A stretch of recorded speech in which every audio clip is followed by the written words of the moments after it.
movimento circular uniforme. No movimento circular uniforme, o exemplo do movimento circular uniforme é o movimento que o relógio faz, o ponteiro do relógio faz. Para começar a falar de movimento circular uniforme, a gente tem que entender o espaço angular. Mas o que é o espaço angular? Por exemplo, se eu pegar a chave aqui, ó, eu falei para vocês, se eu sair desse ponto aqui com a chave e chegar até esse ponto de cá, vocês viram que essa chave vai percorrer uma certa distância. Essa distância eu chamo de espaço. Então aqui nós temos um exemplo disso, ó. Peguei a chave deste ponto até este ponto aqui, ó. Vocês podem perceber que a chave percorreu esse espaço aqui, ó. E esse espaço está em função de quem? Em função desse ângulo, que eu chamei de φ. Então eu chamo de espaço angular, porque esse espaço depende do ângulo. No caso, depende de φ. Como calcular esse espaço? Vou dar um exemplo para vocês. Coisa que a gente está acostumado a fazer. Quando nós vamos calcular uma volta completa, por exemplo, ó, qual que é a distância que tem deste ponto da volta toda até esse ponto de novo?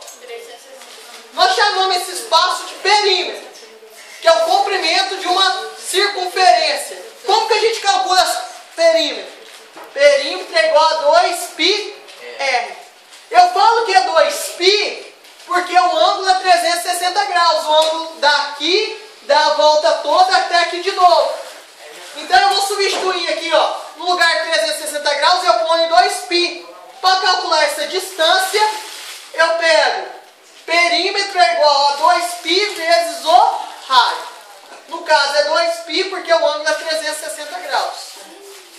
Esse ângulo tem que estar na forma de radiano. Como que eu deixo esse ângulo na forma de radiano? Olha só. Nós sabemos que 2π equivale a um ângulo de 360 graus. Se cair pela metade, em vez de 360 graus, for 180.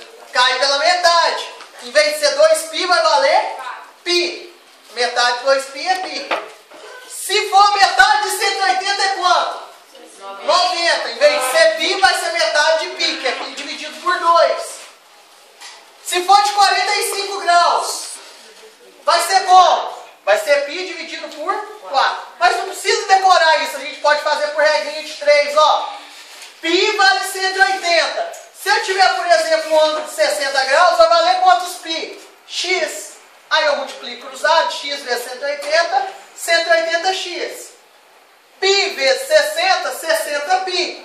O 180 multiplicando, passa dividindo, simplifica por 60. 60 por 60 dá 1.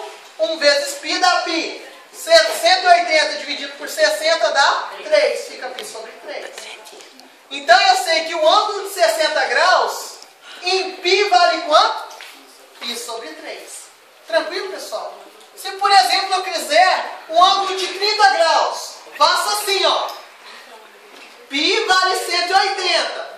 Um ângulo de 30 graus vai valer quantos π? X. Multiplico cruzado. X vezes 180, 180x.